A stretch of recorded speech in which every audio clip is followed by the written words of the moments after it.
A reforma trabalhista foi um dos assuntos mais controversos dos últimos meses, principalmente em função do impacto que pode ter na vida de todos nós.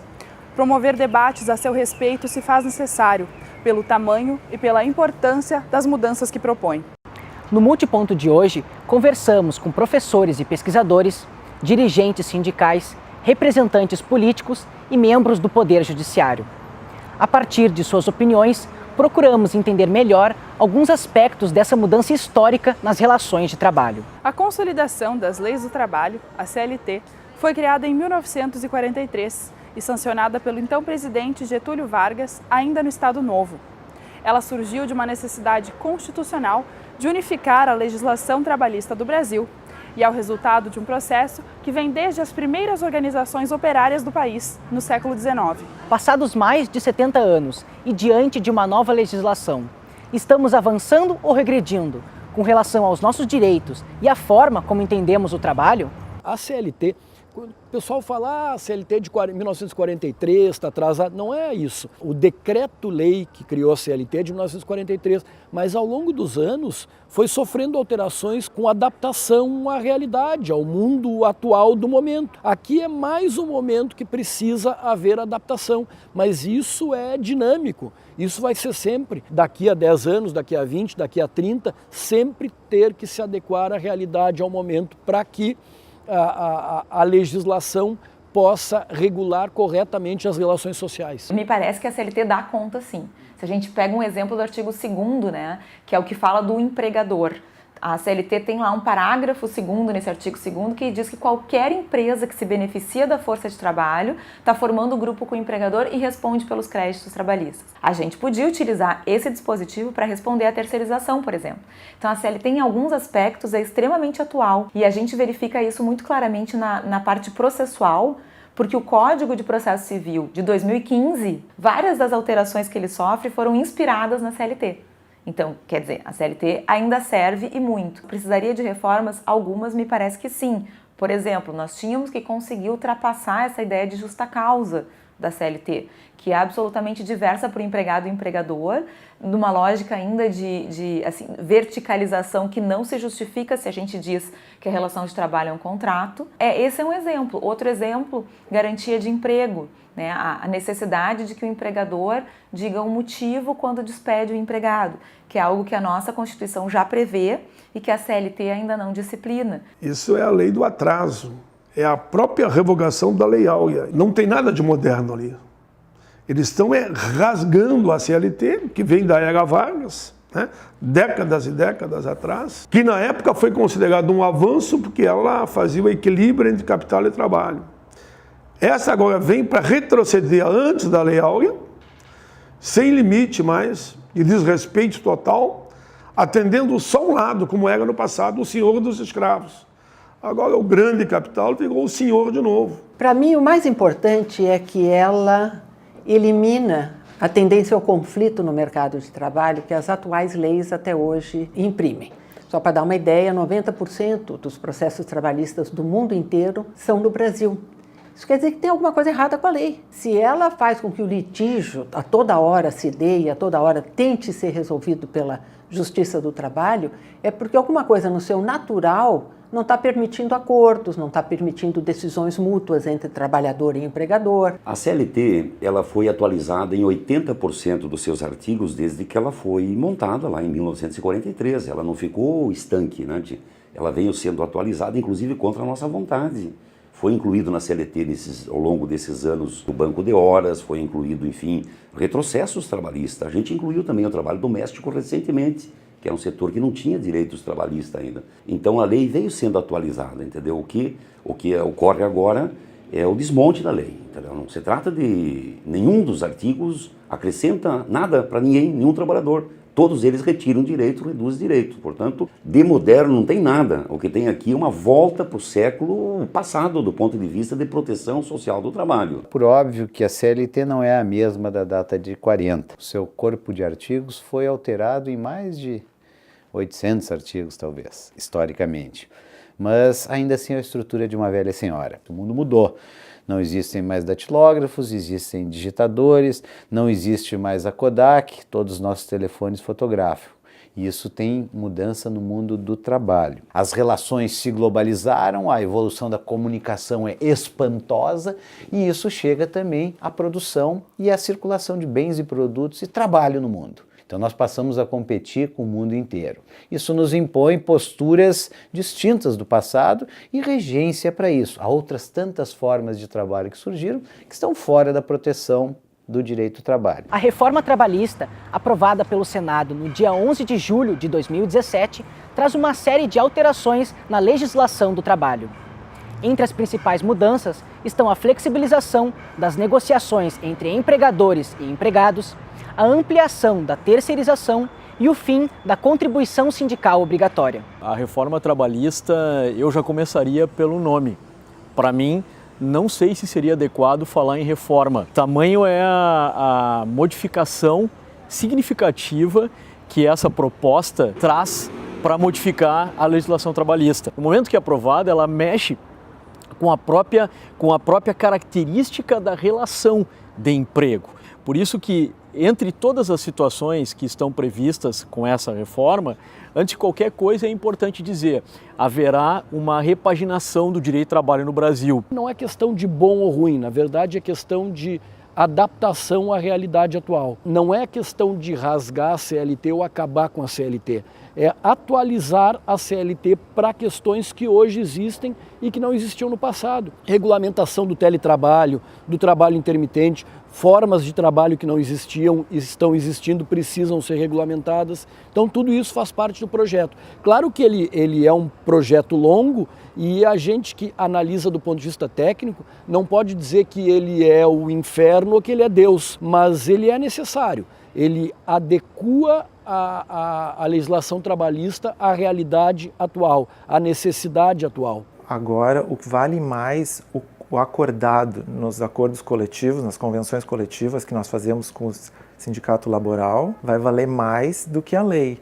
Nós podemos legislar, é o único caso que a sociedade civil pode legislar, é uma coisa muito interessante, pouca gente sabe. São coisas que favorecem o trabalhador. Por exemplo, tratando da questão do teletrabalho. Trabalhar em casa, não precisa hora do rush, não precisa ônibus, sai mais barato para a empresa, porque não paga vale-refeição, não paga ticket de alimentação. Então, são formas de trabalhar que o sujeito, se tiver a disciplina adequada, trabalha melhor. O conceito da reforma é a contratação direta, né? Você contrata com o seu empregador, ele tira o sindicato de várias funções e deixa o trabalhador para negociar diretamente. Muita gente acha engraçadinho isso, mas não é real, não tem negociação entre desiguais. Se tu quer vender sua força de trabalho, tem um empregador, não interessa qual seja, ele precisa da sua mão de obra. Não é uma relação de igual, quem paga e quem vende a força de trabalho. Precisa ter um ente aqui que blinde, porque senão o cara não vai para um emprego nunca, né? Ou vai para um emprego muito precário, vai fazer muitas concessões para conseguir um emprego. Mas se pegarmos só por parte, o tal de negociado acima do legislado, esse é o primeiro que é incondicional, é ilegal. A própria OIT diz isso. Na OIT, que é a Organização Internacional do Trabalho, diz: o negociado é bem-vindo, mas respeitando as leis básicas de cada país. No Brasil, não. Eles inventaram uma agora, que para o trabalhador não vai valer lei nenhuma mais.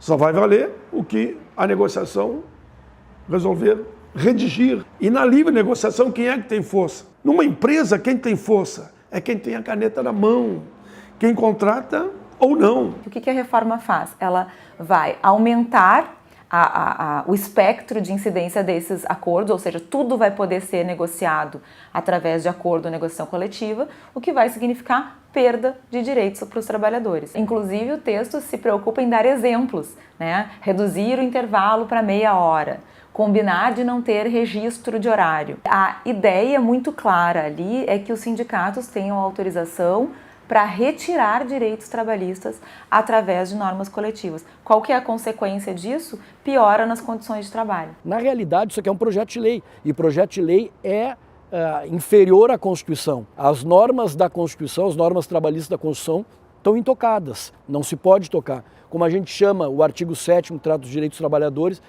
cláusulas pétreas, que não podem ser tocadas. Essas não são tocadas no projeto. O mais importante é dizer o seguinte: com essa mudança, quais são os benefícios?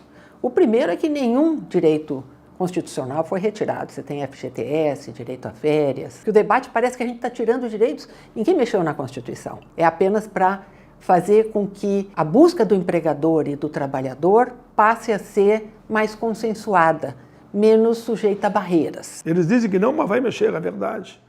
No 13º, nas férias, no fundo de garantia, na previdência. Eles, não, mas isso está assegurado pelo conceito constitucional. Eu fui constituinte, eu sei que está assegurado. Só que eles não respeitam nada. Essa reforma, ela choca um pouco as pessoas exatamente porque essa carga protetiva diminui. É isso que gera o debate, porque eu tinha uma relação, aqui está o empregado, aqui está o empregador. Essa reforma vai aproximá-los em termos de acordo de vontades. Ocorre que eu não posso, sob o pretexto de dizer assim, não, agora nós vamos modernizar a legislação trabalhista e tudo vai ser negociado, se eu não atentar para esses elementos de desigualdade.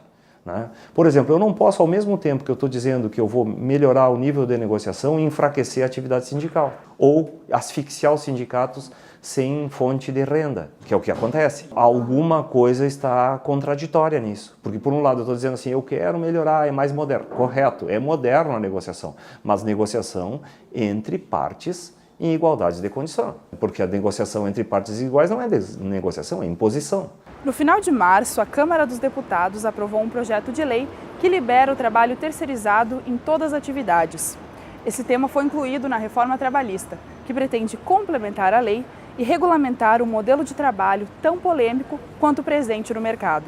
A terceirização era um fenômeno inevitável, que veio da Europa para cá, exatamente para que o empregador tenha o objetivo de baratear seus custos, isto é verdadeiro. Por outro lado, em algumas situações, efetivamente há necessidade da terceirização. E como não havia norma, nós temos apenas a Lei 6.019 de 74, que cuida do trabalho temporário, não havia, até então, até 2017, uma lei que cuidasse da atividade terceirizada. O que fez o Tribunal Superior do Trabalho? Fez uma coisa importante. Como a norma, como a lei, como a nossa Casa Legislativa, e uma crítica também ao Poder Legislativo, que não se preocupou ao longo dos tempos em fazer as atualizações legislativas necessárias, o Tribunal Superior do Trabalho, diante desse fenômeno da terceirização que se espalhou pelo país, precisava de alguma maneira regulamentar. Se tu regulamentas ou melhor, aceita, quer dizer, que o trabalho, esse dito terceirizado, quer dizer, ele pode ser praticamente universalmente utilizado, tu retira uma grande parcela daquelas pessoas que trabalham, que seriam trabalhadores e que eventualmente estariam amparadas pelas legislações trabalhistas específicas numa relação de empregado-empregador, e as coloca num outro mundo legislativo, que escapa da justiça do trabalho. Nós temos vários estudos demonstrando que ela incentiva o trabalho infantil, que ela promove redução de salário, ela impede os trabalhadores concretamente de fruírem férias. Esses contratos geralmente são firmados por no máximo 2 ou 3 anos. Então o que acontece? Quando chega na hora do trabalhador terceirizado fruir férias, acaba o contrato. Ele recebe a rescisão, um novo contrato é feito, ele segue com a nova prestadora trabalhando no mesmo local e não tira as férias. Não tem como acreditar nesse argumento de que estamos apenas disciplinando situações que já existem ou dando mais segurança para esses trabalhadores, porque o que a reforma faz, do início ao fim, em todos os seus dispositivos, é precarizar e retirar direitos trabalhistas. A terceirização, o que a gente tem que pensar? O pessoal diz, eu sou contra a regulamentação da terceirização ou contra a terceirização. A terceirização em si como fato já existe. Então não adianta a gente ser contra aquilo que já existe, porque se a gente quer a regulação de direito para aquele que trabalha dessa forma, que hoje não tem, para que ele possa se socorrer quando preciso, eu diria que seria positivo a regulamentação. É evidente que tem que regular. Agora, regular no sentido de aproximar daquilo que tu já tem das garantias estabelecidas. Transformar ou aproximar o trabalhador terceirizado, ou as garantias em torno do trabalho terceirizado, das garantias que já existem para o trabalhador de carteira assinada. Aí tu garante para esse cara que ele vai ter férias, que ele vai ter, coisas mínimas, 13º, licença maternidade. A alteração específica da terceirização é muito importante, porque ela cria até períodos de vacácio, em que eu saindo de uma não posso prestar em outra. Isso é uma forma de tentar fazer uma adequação no mercado para que eu não use indevidamente esse importante instituto da terceirização. Os terceirizados passam a ter alguns direitos que são exatamente iguais aos empregados diretos de quem, em favor de quem ele presta o seu trabalho. Então há avanço na lei da terceirização e não é precarização. No da terceirização sempre se fala que é uma precarização dos direitos, mas não é. Porque, na verdade, esses trabalhadores estão, sim, protegidos por carteiras assinadas, por direitos trabalhistas, como de todos os empregados, só que agora de um outro terceiro. E se tu fazes, então, propões essa questão da terceirização, da transformação das relações de trabalho em relações entre empresas, quer dizer, o tal do microempreendedor individual, cada um de nós se transformaria numa espécie de empresa e nós venderíamos não o nosso trabalho, mas o nosso produto, que na verdade é o que está encobrindo o nosso trabalho nesse caso, né, para uma outra empresa, né, que não seria nosso empregador, seria nosso sócio. Mas outra coisa é tu estar vinculado a uma grande empresa, né, e tu individualmente se relacionando como empresa com esse gigante empresarial. Quer dizer, digamos que haja um problema jurídico qualquer. Essa empresa vai mobilizar os melhores advogados, os melhores escritórios do país. E tu vai lá contratar o teu advogadozinho qualquer lá que tu vai poder pagar de acordo com as tuas posses para tentar resolver uma pendência qualquer. Quer dizer, de início já começa a relação em desvantagem, né, para aquela pessoa que está sendo colocada assim. Né? As relações de trabalho agora vão ter muito mais segurança jurídica, porque antes era muito fácil os empregados saírem das empresas e entrarem com processos trabalhistas. Quando ao começar um processo trabalhista, ele vai ter que ser indicado o valor total da causa, que antes era calculado depois, podia chegar a milhões. Se o trabalhador perder, ele vai ter que pagar a causa, vai ter que pagar os custos do advogado da empresa. Foi explicado as questões de litigância de má-fé, que é quando os empregados entravam contra a empresa sem provas nenhuma, né, pedindo recebimento de valores que já tinham recebido. Com o formato que ficou agora na Justiça do Trabalho, passou 120 dias que entra em vigor a nova lei, vai ficar quase proibitivo buscar diferenças, corrigir injustiça na Justiça do Trabalho. Vai acabar a justiça, o acesso gratuito, agora tu tem que pagar, corre o risco de pagar honorários do patrão, corre o risco de, se tu perder o processo, pagar todas as custas do processo. Um dos grandes princípios da Justiça do Trabalho é o acesso à justiça. Sempre todo e qualquer cidadão pode entrar na Justiça do Trabalho sem o medo de ter que pagar custas. Esse é o princípio da gratuidade. A partir da metade do século XX, o ramo mais acessível para os pobres é a Justiça do Trabalho. É onde os trabalhadores vão buscar a última perspectiva de terem respeitado seus direitos básicos. Só para ter uma ideia, em 2016, o Anuário da Justiça diz que mais exatamente 64,85% das causas submetidas à Justiça do Trabalho eram para pagamento de parcelas rescisórias. É gente que foi despedida e não recebeu nada, ou não recebeu o básico, que é o seu salário, férias, aviso prévio. Ou seja, em pleno século XXI, nós ainda temos quase 2/3 das ações trabalhistas só para receber o básico, que é salário e parcelas rescisórias. Então, a Justiça do Trabalho ainda desempenha esse papel de sedimentação de cidadania. Conforme dados do Ministério do Trabalho, o Brasil possui atualmente mais de 16 mil sindicatos, além de federações, confederações e centrais sindicais. Com a reforma trabalhista, o imposto sindical deixa de ser obrigatório e passa a ser facultativo. Que mudanças isso pode representar nas relações entre empregados e empregadores? A reforma torna as contribuições sindicais hoje não obrigatórias. Elas podem ser recolhidas de forma obrigatória desde que eu autorize. Eu pago para quem efetivamente me representa. Então, acho que isso é uma primeira reorganização que será gerada. Um sindicato correto, um sindicato forte, um sindicato que representa o interesse coletivo, ele vai ter condições de sentar e negociar com o patrão, condição para a categoria que tenha a ver com aquela categoria. Nesse ponto de vista que tem 2 artigos ali do projeto propostos, que seriam o 611A e o 611B da CLT, que o A, que estipula o que pode ser condição de trabalho na convenção coletiva de trabalho, se sobrepondo à lei, especificamente para uma categoria, passa o período de 1 ano, por exemplo, da vigência da convenção coletiva, ela entendeu que não foi bom, os sindicatos empregados não renova, simplesmente não renova, continua valendo a lei. E por outro lado, paralelamente, tem o artigo 611B, que diz o que não pode ser objeto de negociação coletiva, porque é proibido, vai prejudicar a classe trabalhadora. O nível de sindicalização, ele é distribuído conforme, digamos, a combatividade do sindicato. Tem sindicato de tudo que é tipo por aí. Tem sindicato que, se desaparecer, os trabalhadores não vão sentir falta, nem sabem que existe. porque só se presta para recolher o compulsório. Tem esse problema, é real. Agora, nós achamos que tem um conjunto de sindicatos, né, que fazem uma diferença brutal no dia a dia.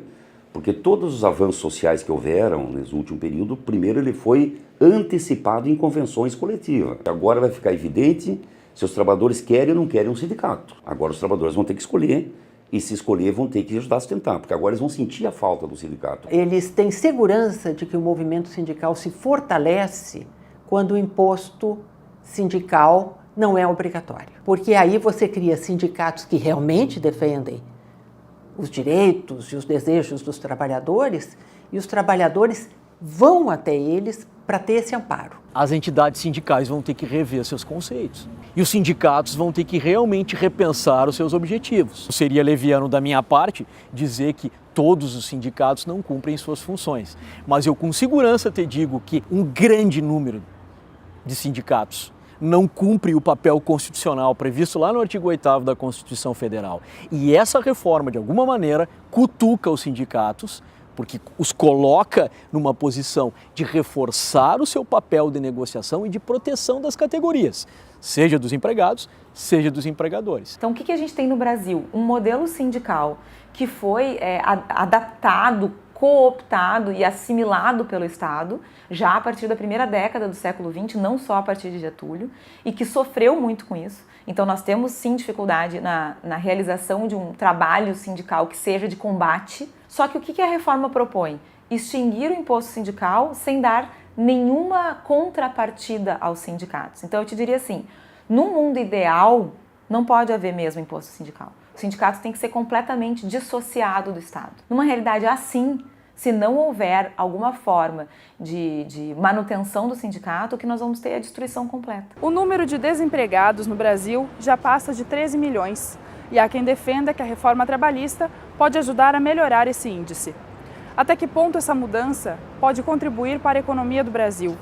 E o que ela tem a nos dizer sobre um projeto de país e de sociedade? Até 2014, meados de 2014, o Brasil estava no pleno emprego. E a CLT, as leis trabalhistas, não foi impedimento para isso. Então que conversa é essa que agora, mudando a lei trabalhista, vai gerar emprego? Vai gerar emprego precário. Nós não teríamos nem proposto, nem modificado as propostas originais, se não houvesse a segurança de que uma mudança como essa, que flexibiliza, que tira litígio, incentive o empregador a empregar pessoas, no lugar de estar sempre pensando qual é a máquina que ele vai botar para trocar. Acreditamos que realmente vai impactar de forma positiva no aumento de número de funcionários. Tem empresas que não estavam sendo constituídas porque os empresários estavam esperando uma oportunidade de criar empresa em que não tivesse insegurança jurídica. Antes, uma pessoa tinha medo de contratar um funcionário novo. Agora, ele tendo uma noção de que vai ser mais difícil ele ser processado, mesmo que ele tenha pago tudo bem, vai dar muita oportunidade de se criar novos empregos, de empreendedores contratarem mais pessoas. Porque não há uma única norma ali que realmente possa gerar postos de trabalho, e isso é fácil de pensar, né?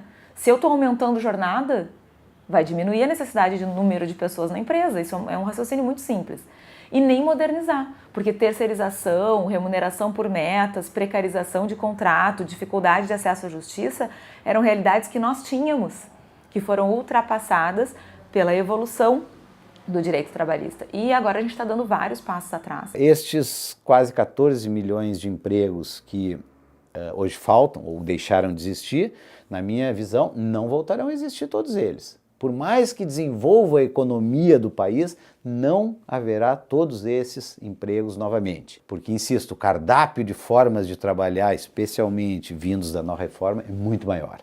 Então nós vamos ter que nos dar conta que o mundo é diverso, que não há, senão, como tratar as coisas, particularmente, dar opções e caminhos diferentes para que o gênero trabalho se desenvolva ao lado do importante emprego, mas de outras tantas formas possíveis e praticadas no mundo inteiro. Na verdade, eu acho que a longo prazo, né, a perspectiva é de que a crise ela só se acentue. Menos gente consumindo, né? Quer dizer, então aquele mesmo cara lá que agora está muito feliz porque não está pagando 13º, não está pagando férias, não tem mais problema com a justiça do trabalho, daqui a pouco ele vai ter que fechar a empresa dele porque não vai ter quem compre seus produtos. Até porque ele não tem mais condições mesmo e não vai conseguir competir com aqueles caras que estão fazendo aquele monte de coisa na China e estão mandando para cá com trabalho semi-escravo. Nesses moldes. Quer dizer, gente que não tem sindicato, que não tem direito nenhum, etc, etc, etc. Por trás disso está o modelo de país que nós queremos construir. Aqui não importa se é de direita, se é de esquerda, do partido A ou do partido B, mas diz respeito ao pacto social que eu quero conviver. Eu não posso, por exemplo, viver numa sociedade que eu acho que tem que ter uma elite com uma série de privilégios e uma grande massa ignorante recebendo um pouco. Para eu construir um país decente, é preciso que todos ganhem, e não apenas alguns. Não é feio ganhar, não é feio ter lucro, não é proibido lucrar. O que me entristece dessa reforma é que a visão é que poucos podem ganhar e o resto tem que ser quase como servo, né? Então essa mentalidade nós temos que quebrar.